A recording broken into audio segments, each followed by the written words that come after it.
everybody. Today is a happy day and a sad day because it is our last day. I'm sad. I'm sure some of you are very happy. I don't blame you. It's been a long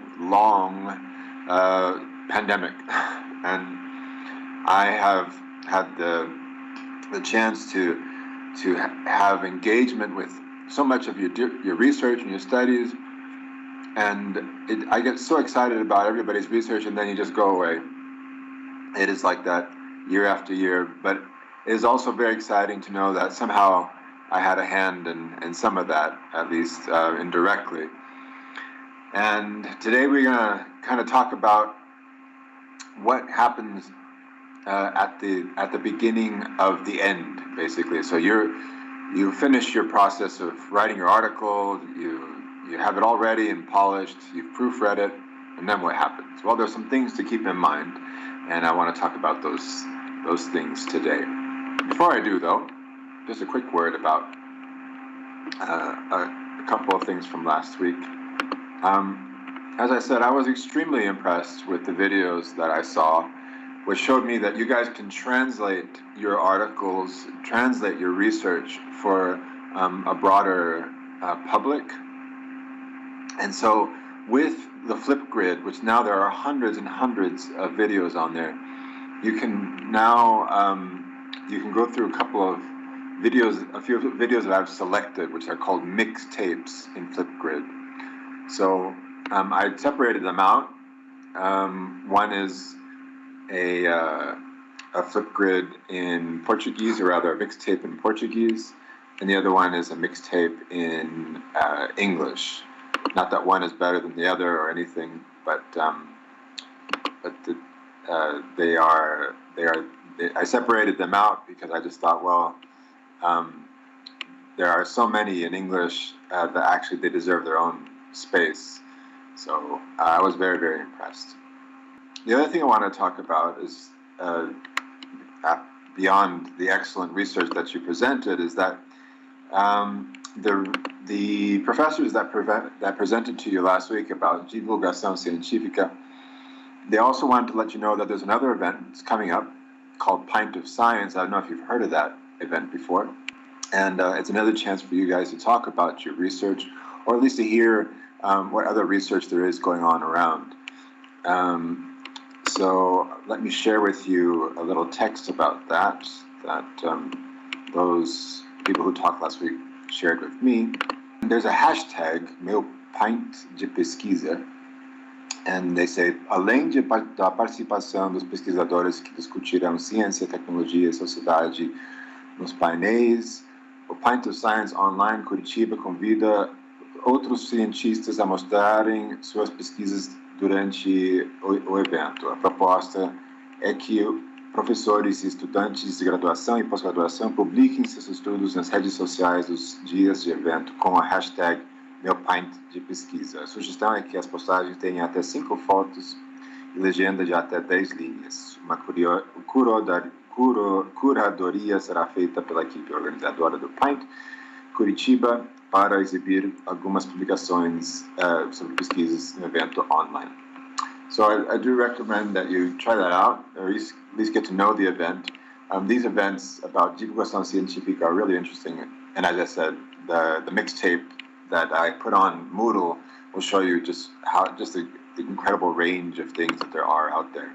So today I want to go over a few important things, including plagiarism, a word about predatory journals as well, what they are and why you should be aware of them, how to structure a cover letter, and some considerations about the publishing process in general. So what is plagiarism? A lot of people think they know what plagiarism is, or they have heard of it before.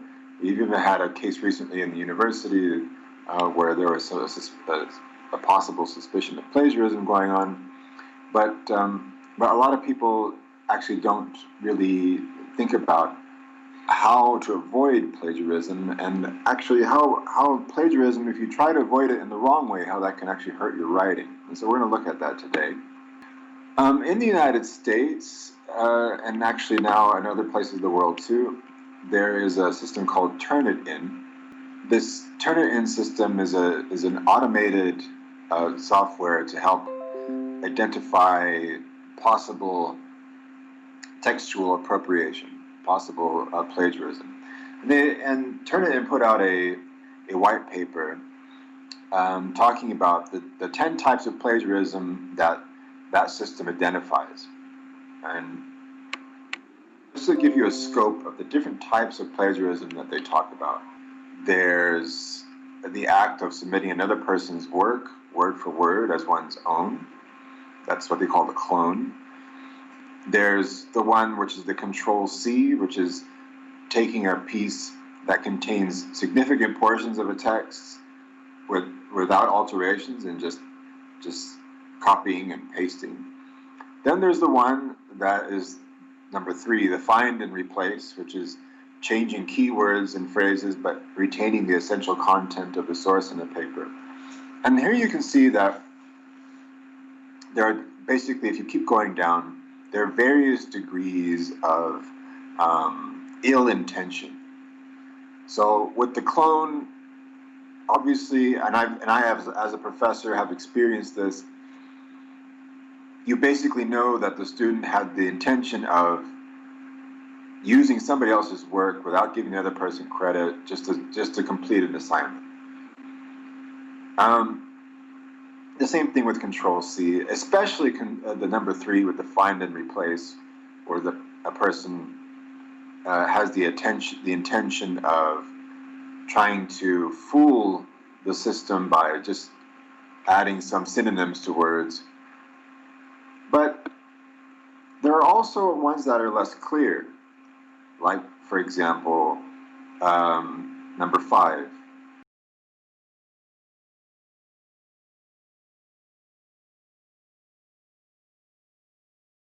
Plagiarism is not just about copying other people's words, it's about copying other people's ideas.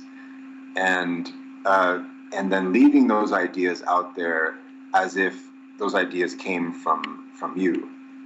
There are so many different ideas that exist. How do I avoid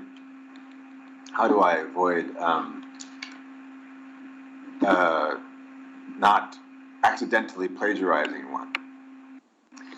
Let's look at the example of the speech that Melania Trump gave in 2016, the First Lady, as First Lady, and how it turned out that there are a lot of portions of Melania Trump's speech that seem to have come from Michelle Obama's speech. And if you look at a comparison, there are a lot of reports about this, or rather, it was the Republican National Convention speech.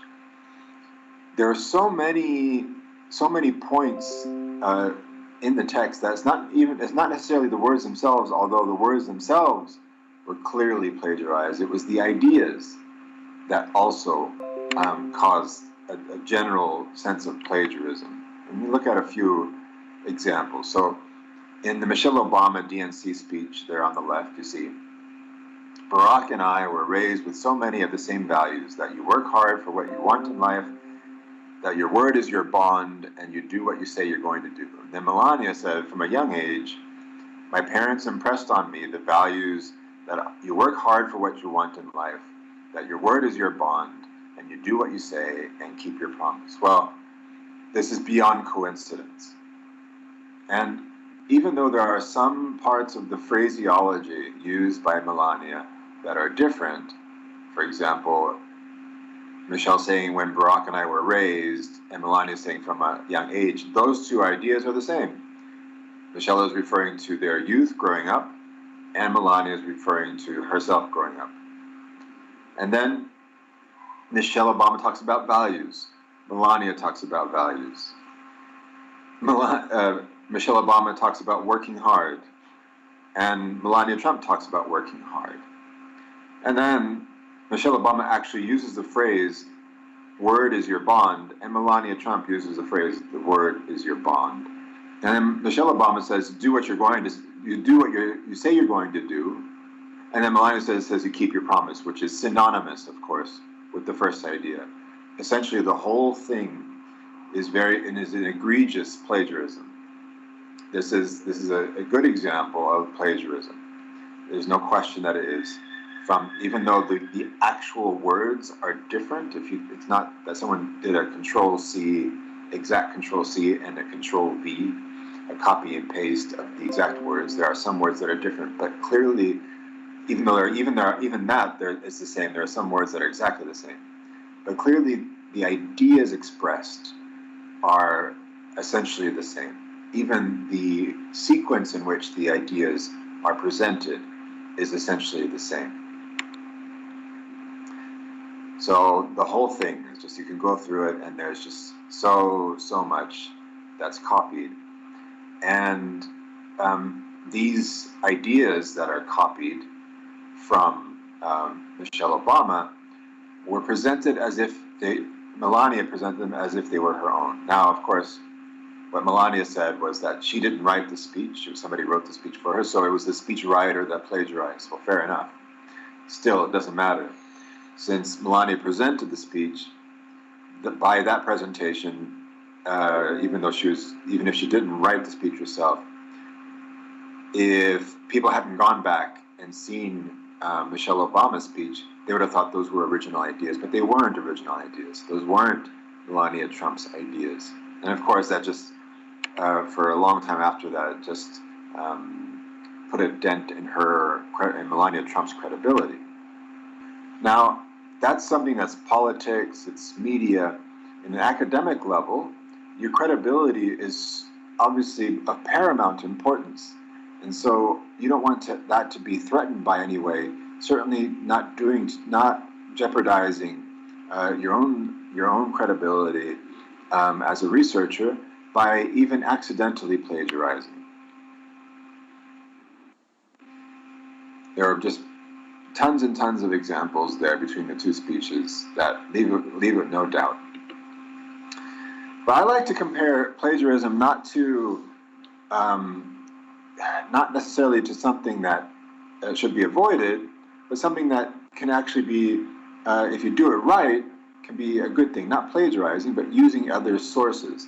Melania didn't use Michelle Obama as a source. She just took her ideas and used them and pretended that they were her own. But if you think about it, just like there are a million different ideas that exist in the world, millions and millions of ideas, it's impossible not to use one. I like to think about cooking as a metaphor with respect to using ideas. I love food, so I guess I use a metaphor of food maybe too much, but I'm going to use it again now.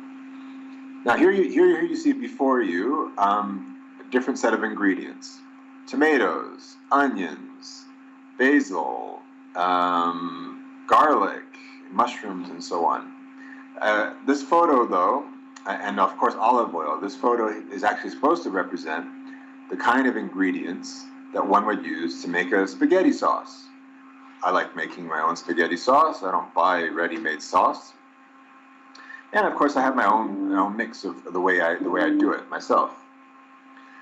Now, those ingredients, you could say that they're kind of like the ideas that exist in the world, the ideas that exist in research. The tomatoes is one set of ideas, and onions another, and so on. And so I'm not creating those ideas already exist, but the way I put them into my own sauce is my own special brand. I'm gonna take those ideas, I'm gonna take those ingredients, and I'm gonna put them in a sauce. That sauce is my own creation. So think about using sources as making your own sauce. Your research is your sauce. Your justification for the research, the way you blend those things together, all those ingredients, you're making your own sauce. And that sauce is your own, and you're not plagiarizing by using those ingredients. But I'm going to show you an example of how to use those ingredients and how not to use those ingredients. And I'm going to use an article. I don't want to jeopardize anybody else's reputation, so I'm going to use an article of my own publication. This is published in an Elsevier journal, and show you kind of the process of sourcing and how that happens. So first of all, a couple of things. So this research here was looking at, since there are so many people in the world, so many researchers in the world today whose first language is not English, my question that I posed was, might it be the case that the English that those non-native speakers are using is somehow actually even shaping the kind of English that is considered acceptable for publication?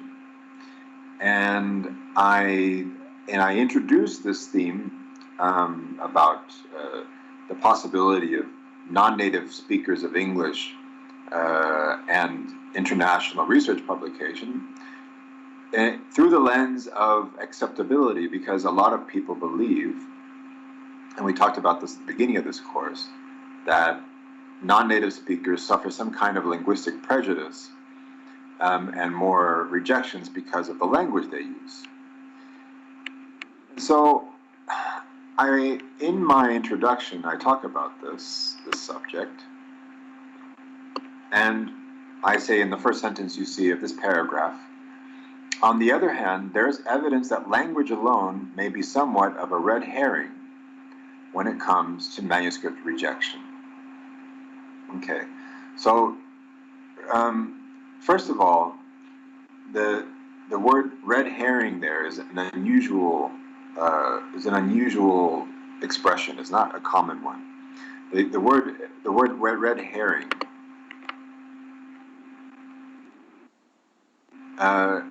means something that misleads or distracts from a relevant or important issue. It may be either a logical fallacy or a literary device that leads readers or audiences towards a false conclusion. So my thesis was that, my hypothesis was that that language, even if it's non-native language that doesn't sound like, say, what an American or Canadian or someone from Britain would write, that is not a reason for rejection. It's a red herring, a distraction. So one should look elsewhere. Okay, this is important because this whole point that I'm making here comes up later. And you can call this my red herring sauce, because after everything that comes after the sentence, I explain what I mean. I talk about Gosden and his research about beliefs and practices. I talk about Flowerdew and his research, but I don't just report. I'm going to show you what I mean. Okay. So this Gosden, for example, this first thing that you see here in green, is me adding to what I mean by red herring. So I'm explaining what I mean by my first sentence. So I'm warranting. Remember the whole idea of claiming and then providing evidence, claiming and warranting. Well, the first one is a claim, talking about that language is a red herring, and then I'm warranting. I'm using sources to help me provide evidence for the claim. So I say Gosden, for example, blah blah blah, and then I also problematize that and say, though he also reports that what is perceived as poor language may ultimately tip the scales when the paper is seen to possess other important flaws. And then I add to that some more. This is my own voice. This is authorial voice. And then I'm adding more to that. Indeed, and then I compare Gosden's work and Flowerdew's work to Belcher, talking about her analysis of manuscripts. So all of that there, all of this is me cooking my own sauce, right? All of that there, those things that you see in green, is me warranting the first claim. I'm using these sources to cook up my sauce. So this is my red herring sauce. Okay? And it is clear where I am making a claim, and it is also clear where I am reporting other people's research. So the things that you see here in blue, Gosden's survey, according to Gosden, report, that's all reporting. I'm reporting other people's work, and the things that you see here in green is my own authorial voice. All those things there is me cooking my sauce, okay? So it's reporting and what's called paraphrasing. I'm reporting, but I'm also adding my own thoughts on those items in my red herring sauce.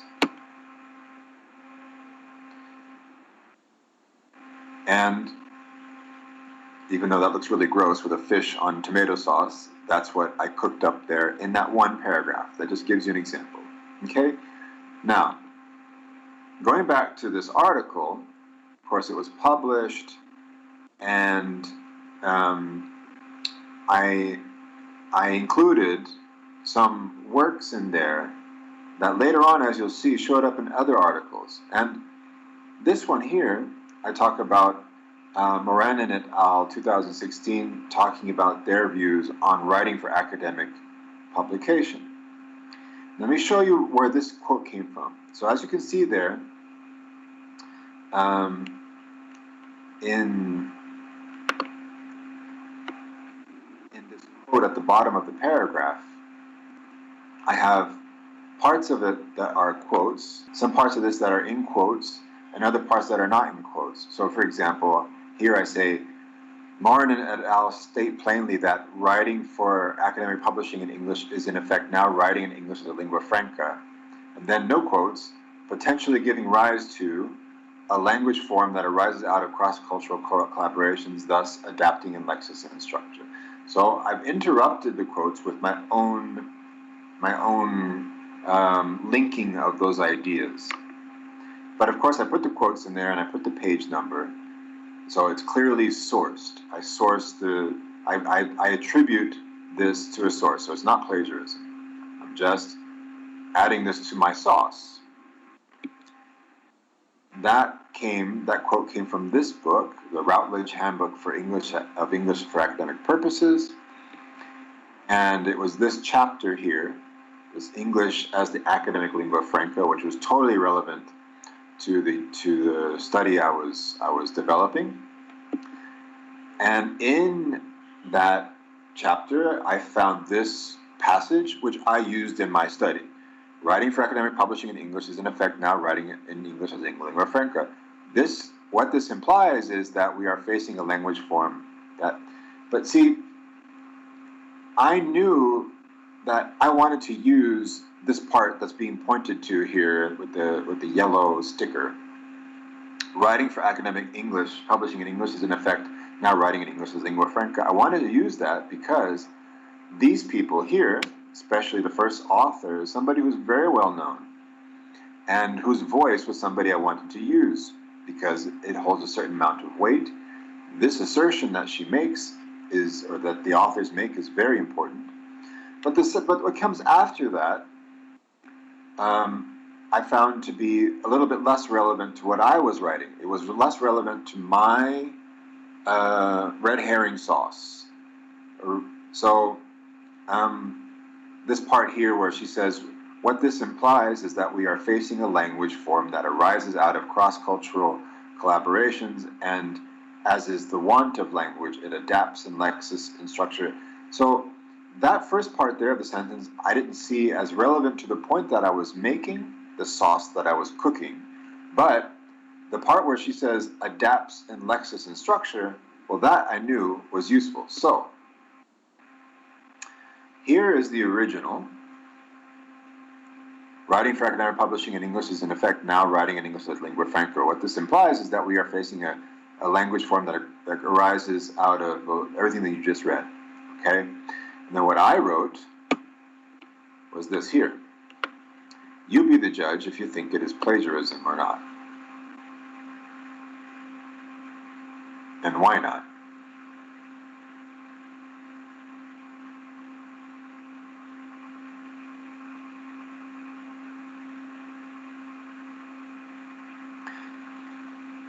And I can tell you that it isn't.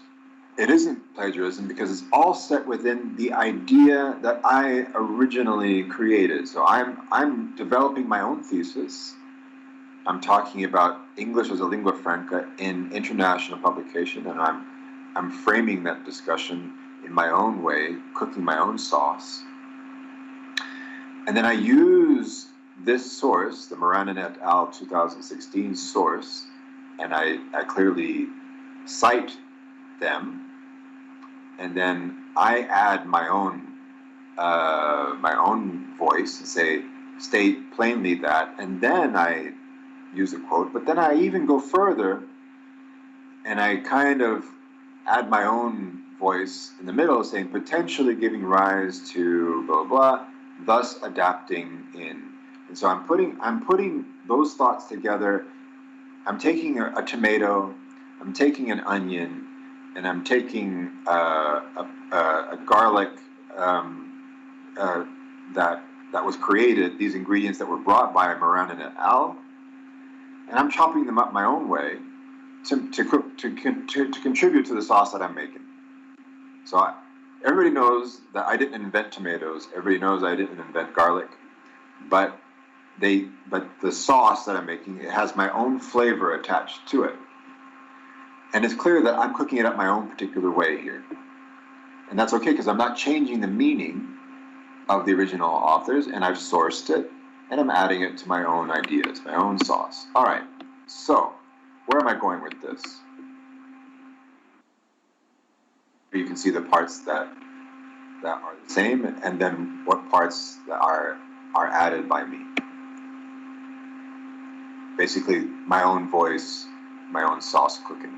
All right. Where I'm going with this is that, as you can see, that's my own sauce.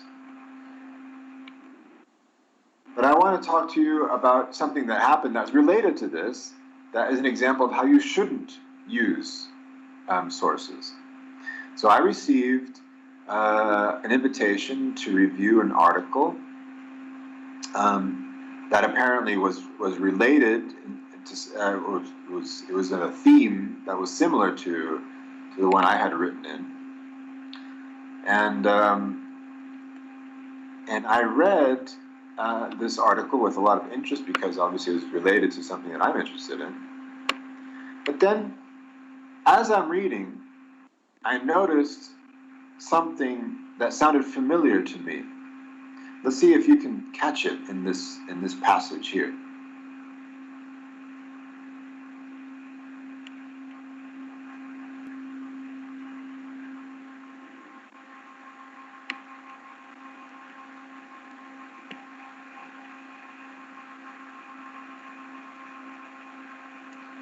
So, if those of you who have looked carefully may have noticed that somebody has used my sauce.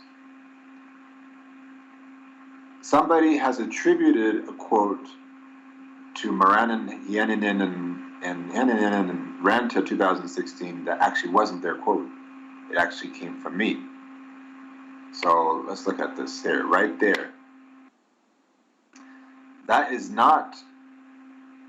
quote is actually my quote, because I mixed that tomato and that garlic and that onion, I chopped it up my own way, and it was part of the sauce that I was making. And this therefore is plagiarism, because here you have the original on your left that I wrote, my own sauce cooking, and on the right you have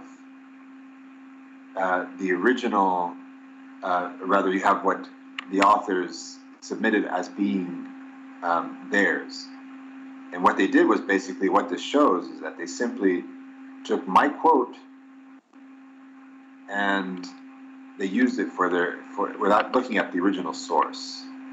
So that there, so it's taking my sauce and making something that was a mixture of something that didn't belong.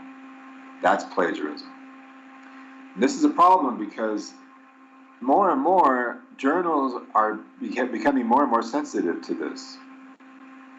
So the same people who make software like the one I showed you earlier, they also make software that journals buy to identify plagiarism, such as Crossref, powered by Authenticate. This is not just journals from outside Brazil, but journals inside Brazil that use them now. Authenticate reports look like this. They give the editor of the journal an overview of things that are suspicious, and it's up to the journal editor to decide whether or not they want to accept the article or not, if there is a high enough similarity score. So here you have something that's 38% similar, which would indicate that it's not a problem, but you do get others that are higher than that, and then you have to look at it more carefully. Although there are some journals that, after a certain threshold, will simply reject an article. So here you have an example from the Revista de Psicologia, and what they say is that this revista is a membro do Crossref Similarity Check, que é uma iniciativa entre Authenticate e o Crossref, que conta com milhares de revistas compartilhando seus trabalhos com o banco de dados da Authenticate, oferecendo aos editores comparação de similaridade de conteúdo científico, técnico e médico dentro da maior base de dados do mundo. So as you can see, Brazilian journals use it too. Here you have one from RBGN. RBGN says that in English, they write that the content of signed papers is the sole and exclusive responsibility of the authors. Upon submitting a paper, the authors warrant that it does not violate or any copyright or any right of any third party. And then they say that should plagiarism be detected in any paper submitted to RBGN, the manuscript will be filed, and authors will not be allowed to submit other paper to the review period for a period of 5 years. And more, this is becoming the norm. More and more, this kind of this penalty that is being applied is becoming more and more the case. And so you do have to be careful. And unfortunately, what happens is that people will accidentally send things to journals, and then they get their names either on a blacklist from the journal, or sometimes even lead to retraction. A lot of people ask about self-plagiarism, and here's a question that was posted to a blog about that. Hi, I'm thinking about revising my doctoral dissertation into a journal article to have a broader readership, but I am concerned about any potential problems of self-plagiarism. My doctoral dissertation was electronically published by the university in 2014. In that case, can I still submit an article, the content of which is based on most parts of my doctoral dissertation? Would there be any problems of publication ethics? And as you know, more and more universities require their students to deposit their doctoral work and their master's degree work in an electronic repository, and this is something that is often publicly accessible, and if so, then it could be picked up by a database. So to answer that question, what they say is that converting a dissertation, thesis or dissertation into one or more journal articles is an acceptable practice. Of course, it's totally normal. Most journals will not have any issues with this as long as you mention this in your cover letter and cite the source in your manuscript. The point is that most journals won't even if they see that it came from a thesis or dissertation, they won't even bother. However, the plagiarism checking software used by the journal will detect a high percentage of similar content if you directly copy and paste from the dissertation. Some journals may have a problem with this. Therefore, it is advisable to paraphrase or rewrite the content. Additionally, a thesis and a journal article are two completely different subgenres of academic writing. Each caters to a different audience and sets different expectations. Therefore, it is best to take the ideas and rewrite the content using the style and format of a journal submission.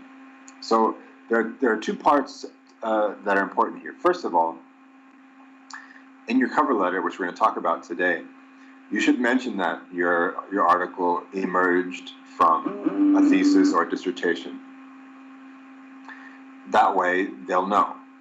But second of all, and perhaps more importantly, your article should not be a copy and paste from your own work anyway, since it is a different genre, since the article is a different actual genre, subgenre of academic writing than your dissertation and your thesis. We've talked about this many times.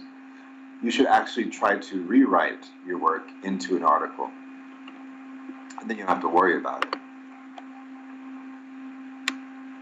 If you do submit something and it is picked up, then you can have what's called a retraction. This is, I've hidden the name of the authors of this paper, but the name normally appears, it would appear below this. And as you can see, the very first thing that appears here is that it was retracted by plagiarism. One thing you definitely do not want to have associated with your name is that you had a paper published that was retracted by plagiarism. This is a stain that will remain on this author's, potentially remain on this author's academic record forever, and it's a shame. And so when you write your article, it's a good idea to go through it and make sure that if you have quotes, make sure that you have a page number, make sure that you've attributed the quotes to an author. As you're writing, make sure that you paraphrase, that you add your own voice, and that you can use other sources, that's fine, but cook your own sauce.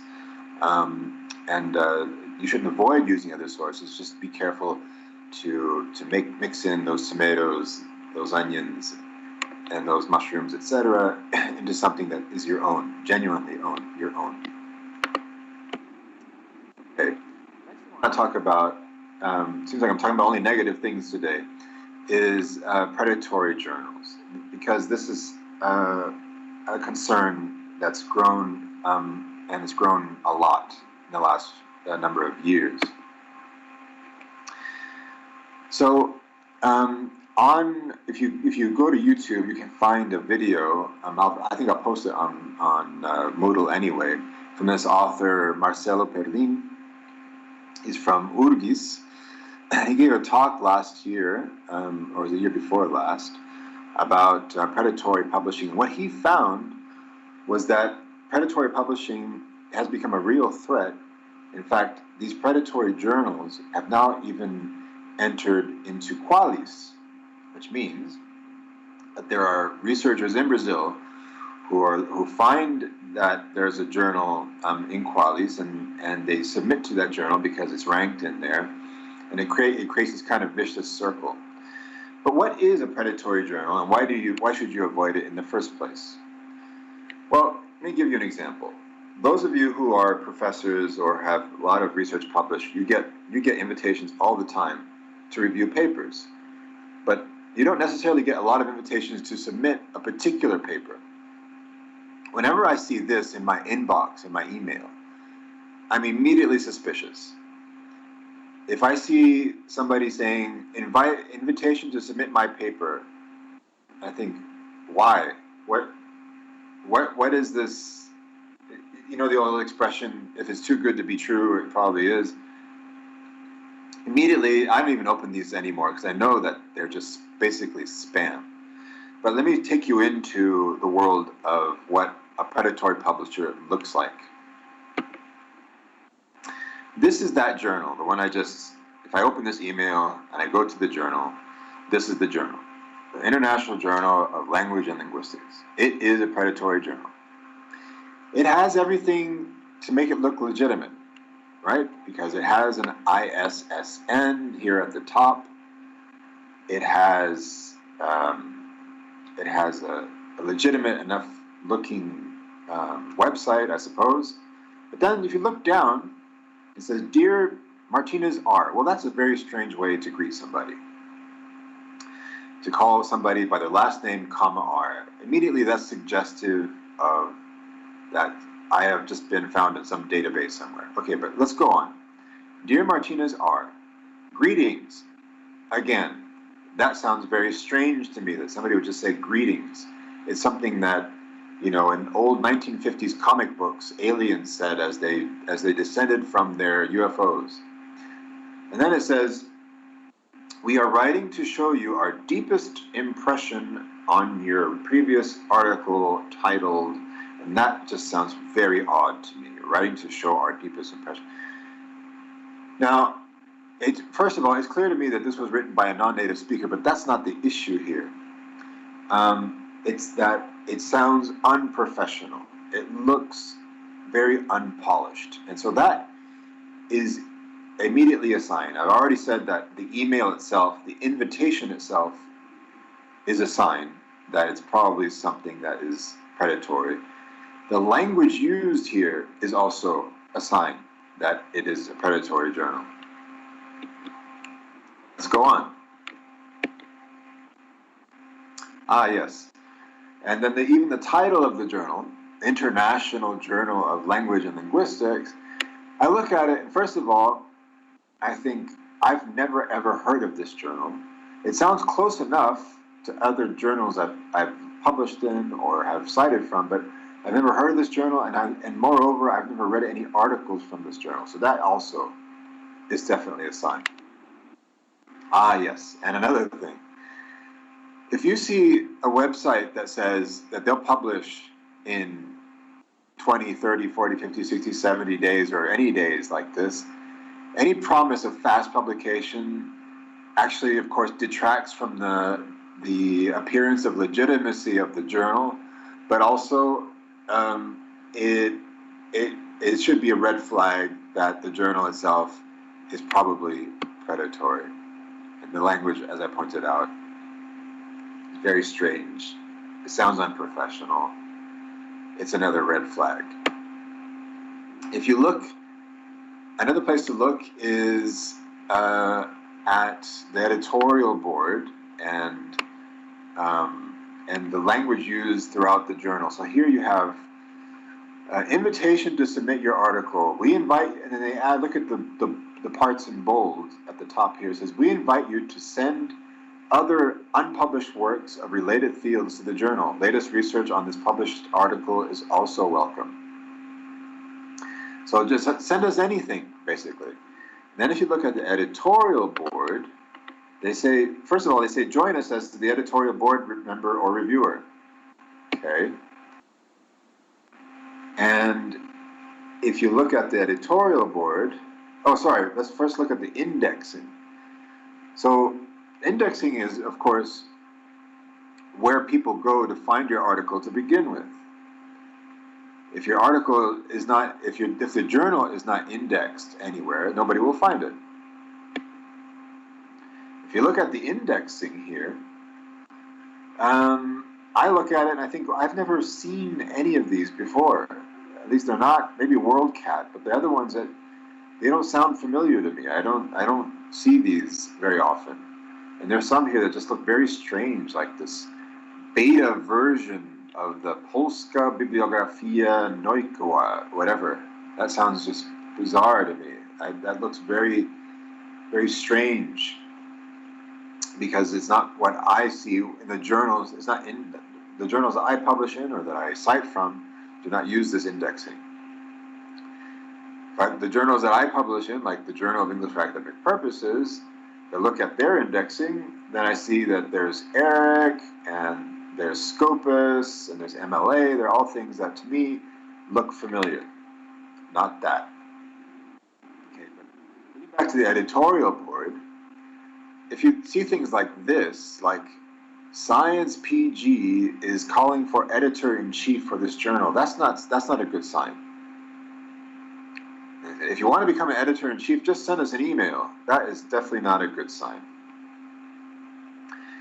In an article that was published a couple of years back in the New York Times, they talk about an experiment that was conducted, very interesting.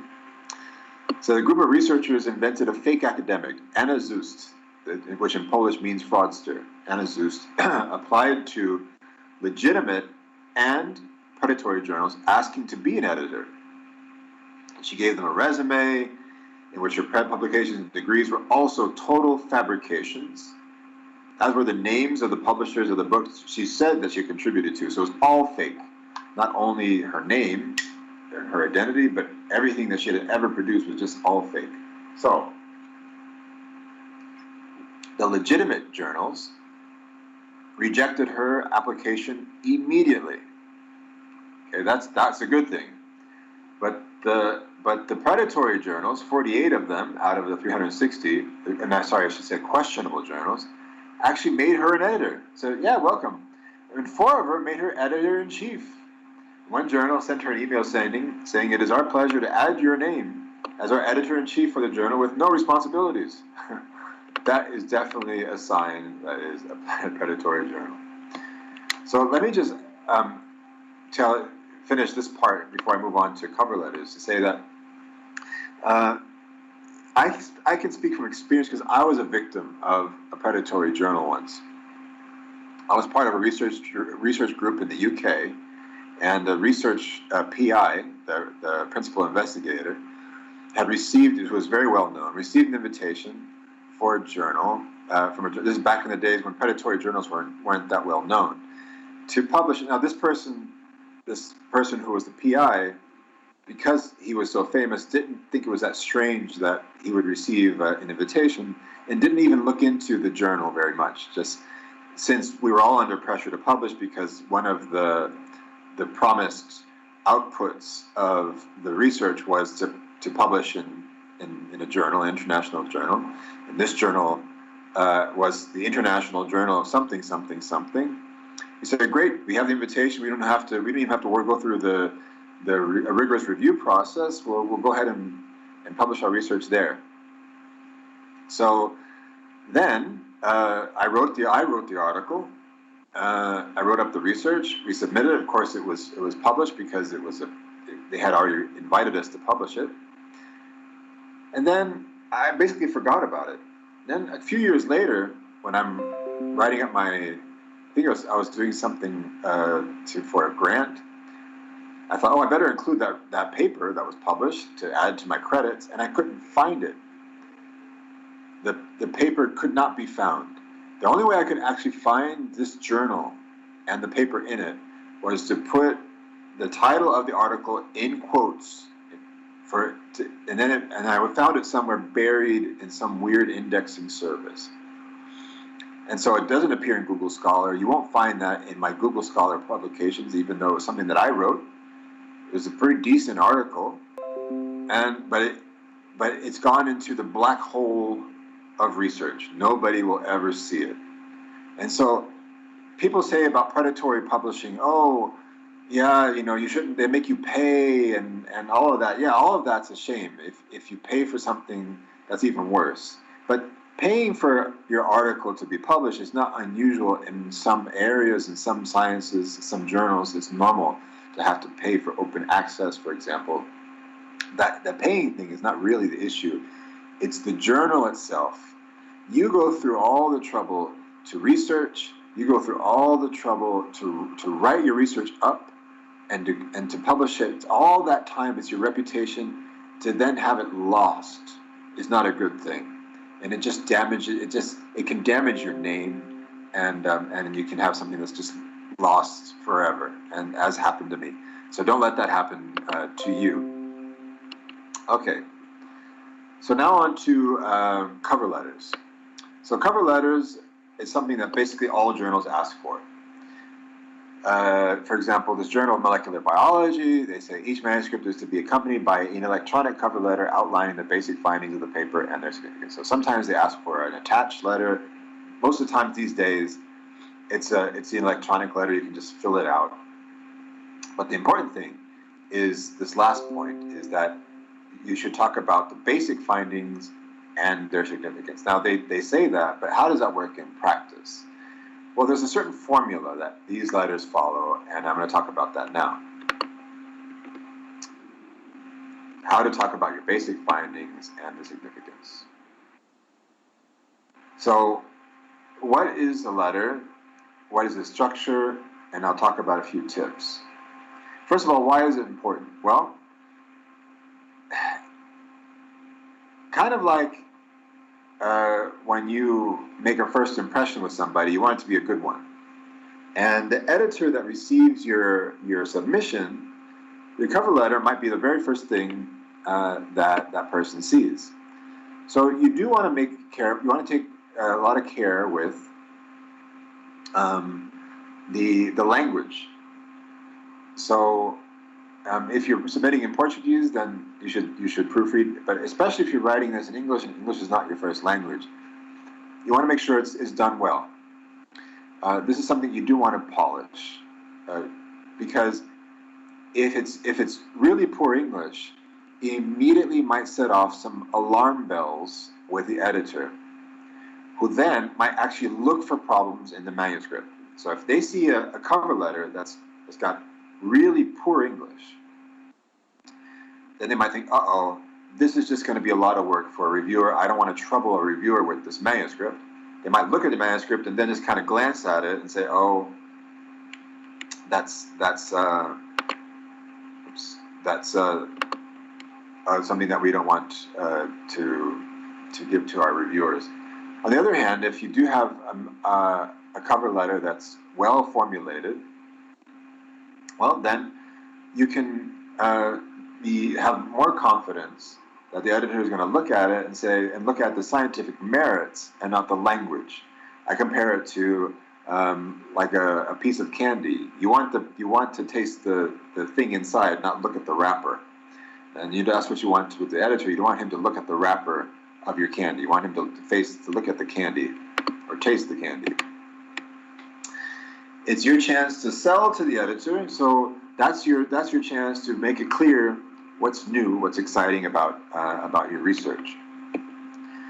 And also, you need to be able to make it clear that it's an original submission there. And it's your chance to also mention if it's a self-plagiarism, as it were. It comes from a thesis dissertation. And to write it carefully. And I mentioned CAPA here because this is something that we can help you with. If you want to sit with us not sit with us virtually these days, we can have a look at it and talk with you about your cover letter, because it's a very short document.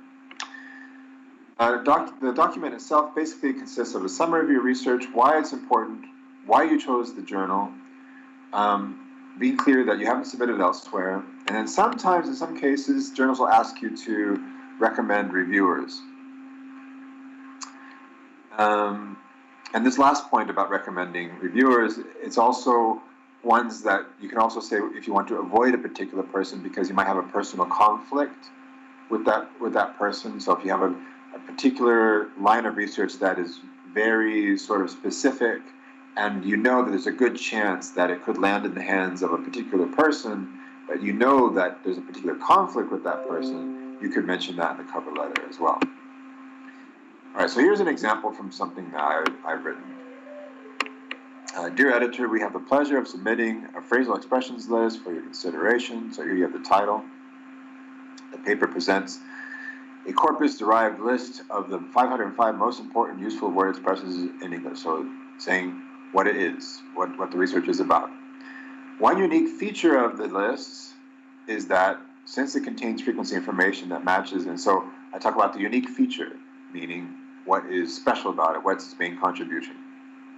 And then after that I say, as the phrase list fills a pedagogic need similar to that of existing lists such as Coxhead 2000 academic word list, we felt that TESOL Quarterly, where Coxhead first published the work, clearly was the best journal to publish this into. So I explained why this particular journal, all in that one paragraph basically.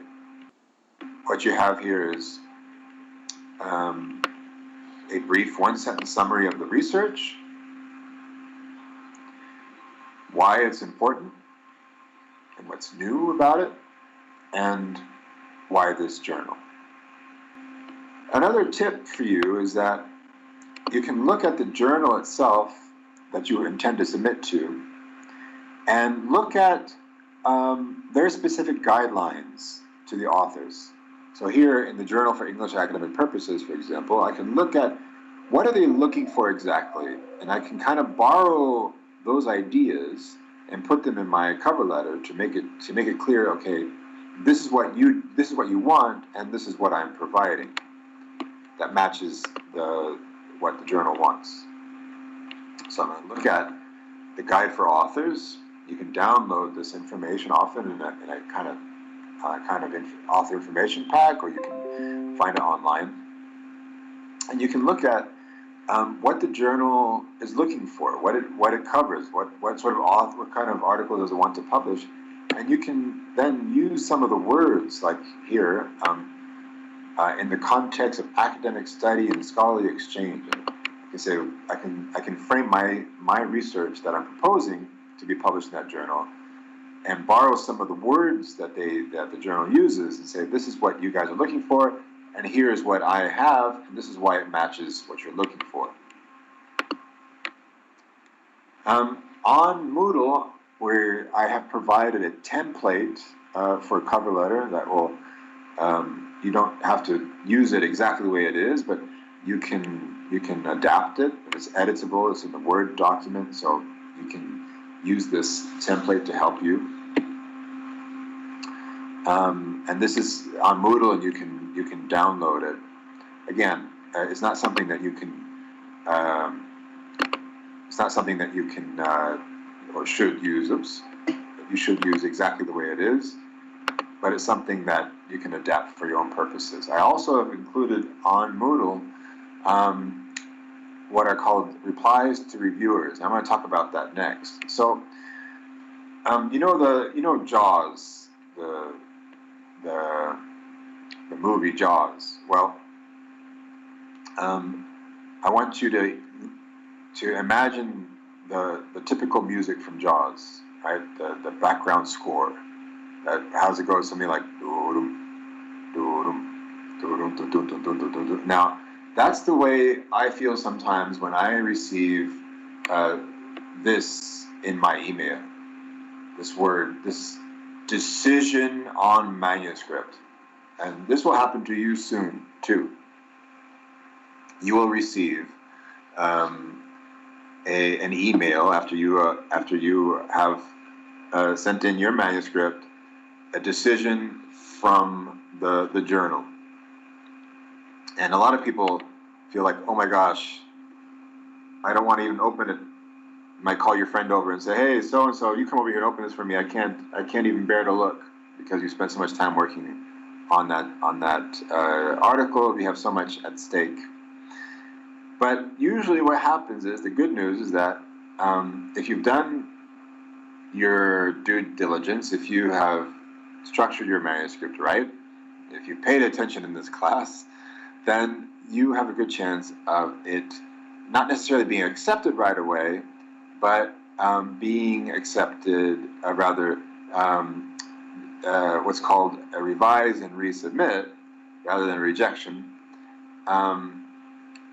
So when you open that email, you might have this sort of feeling. And I'll show you a real letter from a journal. You tell me if it's good news. This is from that article I showed you earlier. Phrasal expressions list has been reviewed. The reviewers have some positive things to say about the submission, but are widely divided on it.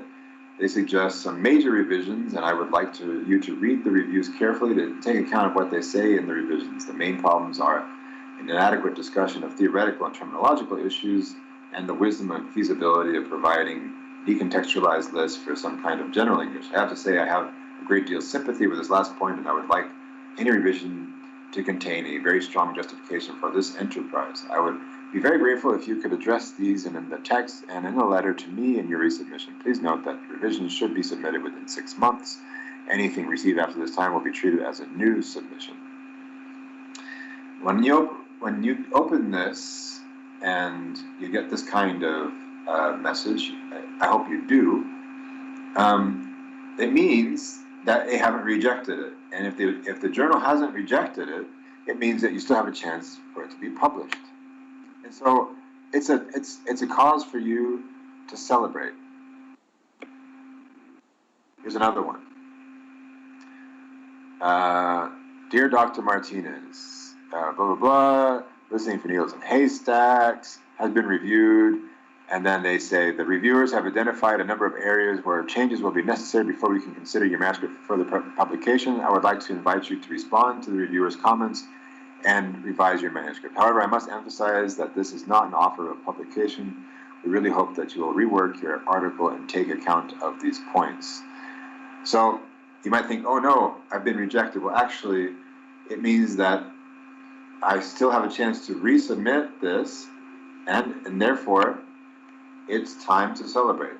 I can change the article and take the reviewers' comments into account, and I have a chance of publication still. It's time for you to think, okay, I've gotten this, I haven't been rejected yet, and that's a good thing.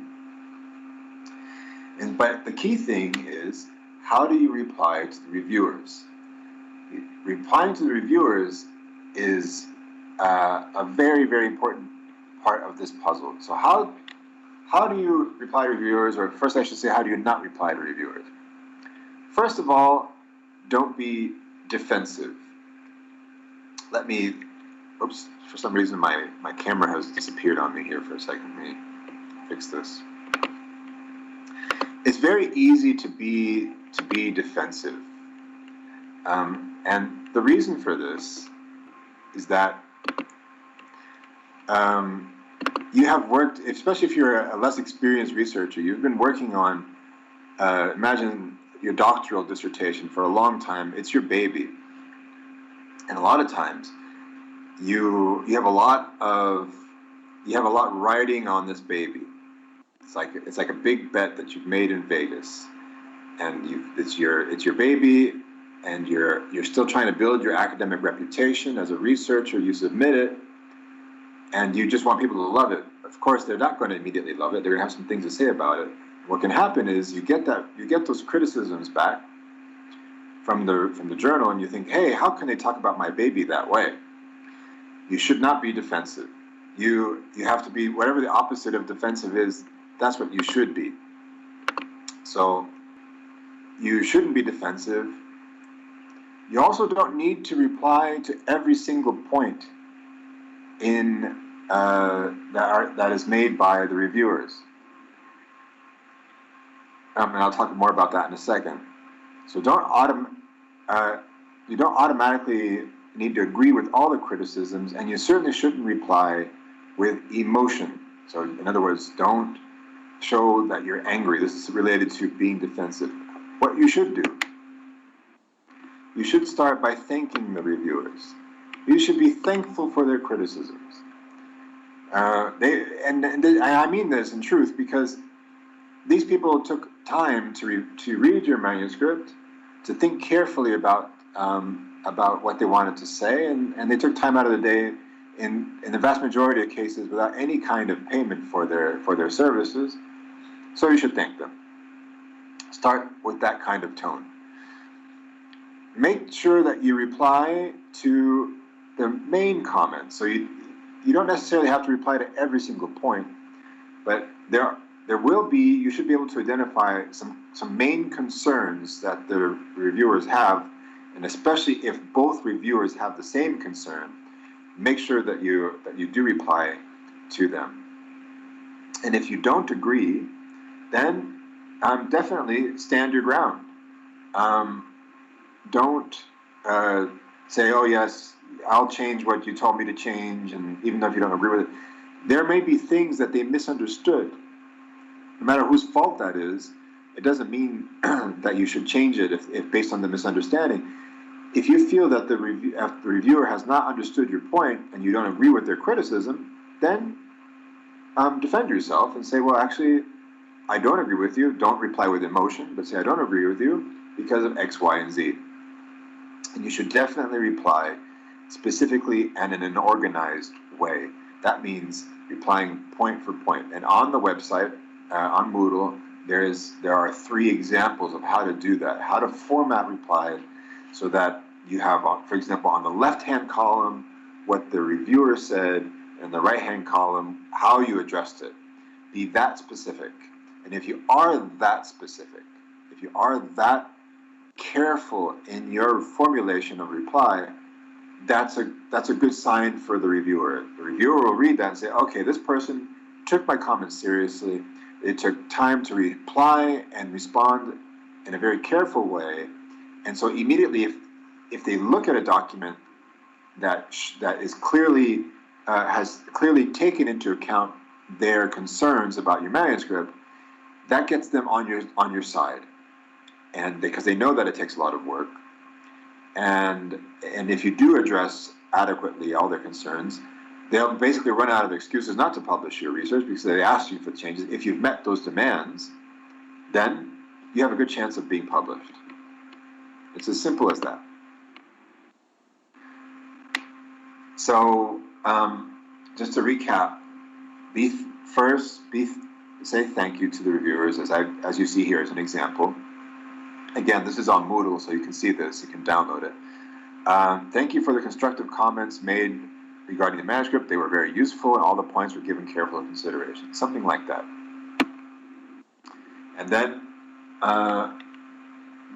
here you have an example of what the reviewer's comment is, and then right after that, the author's reply, and then specifically what the original wording was, and then how it was changed in the manuscript. That detailed. If you make it this detailed, then the reviewer looks at it and says, okay, this person has taken my comments seriously, and so I'm going to take this revision seriously. It gets the reviewer on your side, or at least it enhances the chances, it raises the chances of the reviewer being sympathetic to your review, to your revision. And this can go back and forth for a while. I mean, I've even had an experience once where one of the reviewers decided that they wanted to disappear off the face of the earth, and they didn't look at my manuscript again, so the journal had to get a different reviewer to look at it. And when they did, that new reviewer had other concerns, and it went on for over a year. So, you know, from the time that you submit, it can take a long time. There are some sciences like computer science where they tend to move really fast through the editorial process. But in disciplines like my own, applied linguistics, the top journals can take a year and a half to get something published. And from the moment that you send it to their system, you may feel this kind of anxiety. We'll talk about that anxiety in a minute. Thinking, okay, well, I hope this gets published, and you get this. It takes like 3 months or more to get the reply from the reviewers. You get the reviewers reply. They want you to change stuff. It's like, here we go again. You go and you change it, then you send it, and you wait for the reviewers to look at it. Blah blah blah. It goes. There's this back and forth. And it can take a while, but it's worth it, because then you get this in your email. You get this. I am happy to be writing to accept your manuscript in its current publication forms. We will publish it and later this year. So that's great news. Then you get this one, which is also published, and so on and so on. It's really exciting. But for a lot of people who are new to the publishing world, this whole thing, this back and forth in the journal, can generate a lot of academic stress.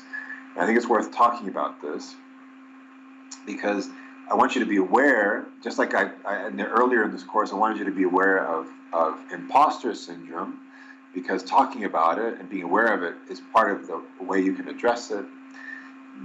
Your mental health can be negatively affected by the stress of the publication process itself. And there was an article that was, and there was a study that was conducted by these two authors, Dooley and Sweeney, in 2017, where they talk about this. And what they point out, it seems kind of obvious, but it's worth talking about, is that those with less experience, they wait for the editor decision most anxiously. It's like,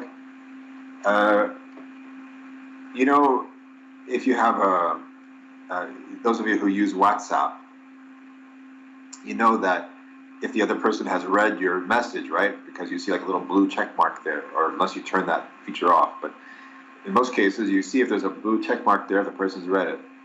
So that you can compare that to sending your manuscript to a journal and then receiving the confirmation of acceptance. Now, going back to the analogy with WhatsApp, now imagine you send a message that is of a lot of importance to you. You see that the person has read it, but hasn't replied. And the tendency might be for you to go and check to see if the person has replied yet and what the reply might be. That's just a WhatsApp text. For when you're submitting an article for publication to a journal, it's like that times 1,000. For those of you who have less experience and haven't been through this before. You might be checking your email constantly, or the editorial system constantly, to see where it is, and that can generate stress. Those with least experience are sometimes overconfident, and this is also bad, because you might think, oh, my research is great, they're going to publish it right away, and when they don't, that leads to this anxiety, this depression, this negative feelings, like, well, wait a minute, why aren't, in a naive way, you might be thinking, why haven't they just accepted it right away? Those of you who have published at least once, it tends to make it easier because you've been through it before.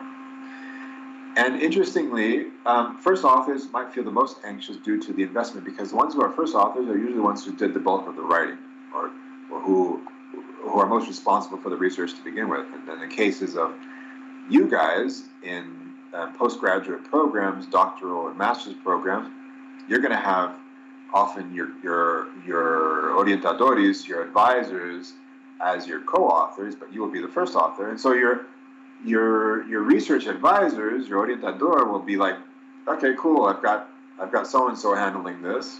They submitted. I'm going to go have a barbecue. But the first author is actually more invested in that, and so will feel the bulk of the stress. A moderating variable is how important the manuscript is. So if you feel like this is something, if it's one manuscript out of your whole thesis, then obviously this is more important than, for example, a doctoral thesis that has 5 chapters that turn into articles. Well then, even though it came from your thesis, that's just one of your babies. There are other babies in the litter. And so there's less writing on it. And those of you who have published before know about the process I just described earlier, where you get this replies from the journal, then you have to revise your manuscript, and then resubmit it, blah, blah, blah. This is the cycle, the hell of publishing. If you're familiar with that cycle, then you're less likely to give up. Unfortunately, what happens is that people who are not familiar with that cycle sometimes will receive an email like the one I showed you earlier and think, oh no, I've been rejected, or I don't know how to address these concerns. And unfortunately, there are all these scientific orphans out there. So many articles that were never published because basically they gave up. The authors just gave up. I know personally many cases of that. It's a real shame. So to wind up this whole discussion today, on that note about stress, you've been dealing with this all your life, and I started this course talking about this, how you've had these gates in front of you your whole life, your whole academic life. When you're an undergraduate, you want to get into that school, and you hope that you will get in. You wonder if you're good enough to get into the school, and then you do get in, and you get this acceptance. And you're dealing with this fear of rejection and then acceptance on so many levels. You fear not being rejected from a school, and then you get accepted, but then you have more fear of rejection when you get to your master's program, and then you get accepted to that. And so this fear of rejection and acceptance is something that you deal with throughout your academic life. But at this level, at the publication level, as I talked about when we started this course, the acceptance and the rejection actually are on a different level as well. That you want acceptance of not just a paper, but you want an acceptance of your ideas. You want acceptance of you. And that's one of the reasons I asked you to record the videos that you did for that Flipgrid exercise, because in that case, you're not publishing a paper, but you feel that you have something important to say to the world, whether it be written down or something that you give in a 3-minute video. You have something that you feel is important to contribute to the world, and it's not just one particular study, it's the you behind that study. It's you, the researcher that is going to produce many, many, many studies throughout your academic career. And that's what you're looking for. It's you don't want to be rejected. You don't want your paper to be rejected. But you certainly you don't want you as a researcher to be rejected. You want acceptance for you and what your contributions will be throughout your career, your academic career. And that's what I have in mind when I teach this course, is that you may be focusing right now on a particular journal, on a particular paper.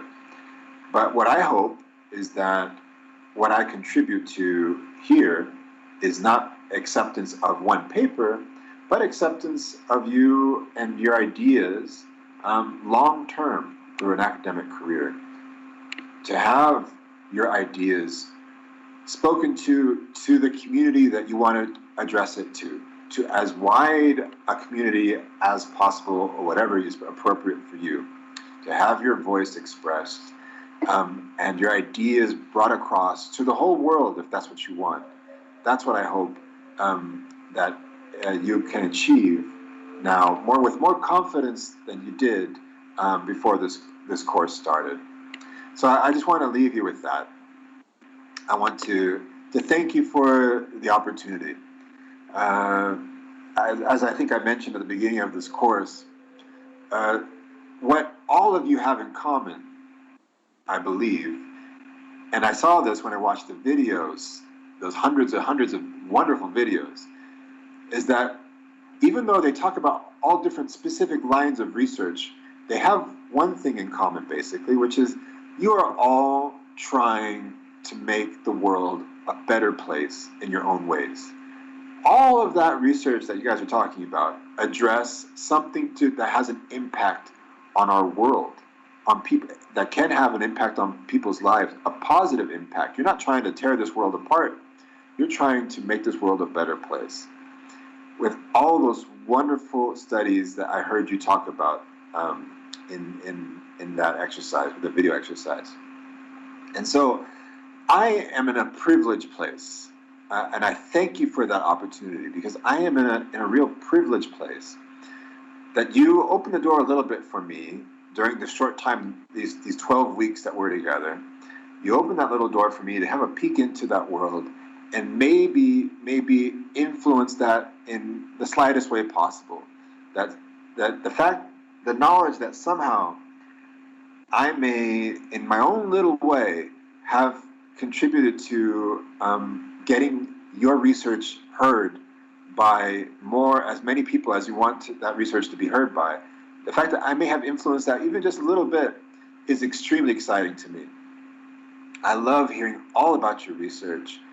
I love all the research that I watched in that video exercise, and I am honored to have been a part of this. I'm honored to be to have even just the smallest part of helping you with that research, to help you all help make this world a better place. We need more people like you. I'm honored. I'm happy to have delivered this course to you. It's not ideal because we had to do it virtually, where it's done before. It was done in previous editions. It's been done face-to-face. But I do feel like I've got to know your faces a bit more after last week. And I hope to have contact with you in many different ways in the future. I wish you all the best of luck, not just with your publication, but happiness with your research life in general. Thank you again for letting me be a part of all your worlds, and I wish you all the best of luck. Oh, and don't forget your assignment is due next week. It's your last assignment. All the best to you. Signing off for now. Professor Ron. Yeah. Can I interrupt again? Yes, sure. Because I would just like to share, the students are sending so many messages in the chat, thanking you for all the classes and thanking all people involved in this, yes, in the whole process. And people are really saying very, very nice words about the classes. So probably after you should go to Moodle and just check our chat. But I would like to say this because, yes, as you don't see their faces, at least know that they are saying very, very nice words. Well, I mean, that's the challenging thing about this, is that I don't see their faces, you know, and it's hard. Those of you who are teachers know how important it is to be able to see students' faces, how much of a difference it makes. One time I was on a flight from, I think it was from London to Brazil, and I saw this couple on the flight looking at me, and then as I was getting on the plane and finding my seat, this couple stopped me and said, "Professor," and I was like, "Do I know you?" I was your student in your class," and they were one of the remote students, so I didn't get to see their faces. They weren't in the auditorium, and they said, you know, they said such wonderful things about the class, and they said, you know, and our work was published, and we used a lot of your tips, and it helped us, and I mean, just that one example was just so heartwarming for me. It was fantastic. And so I say that now also to say and to invite you that if you do have any later on, if you do have something that's published and you want to share that with me, please do, because it does make my day. It really does. Oh, and I will be sending you all a questionnaire to just offer me some feedback and any tips that you might have to improve for next time, even though next year, I don't know if it's going to be the same format as this one here, but yeah, I mean, Vivian, you're absolutely right. It's great to be able to interact with students. I miss seeing their faces. It was so nice to be able to see their videos in the Flipgrid activity, and you guys, Vivian and Deborah and Juliana, you guys have been just my rock throughout all this. So thank you for all the facilitation that you've done for this. You guys have been wonderful. I really am grateful. That's it for today. Have a great rest of the year, and take care. Take good care.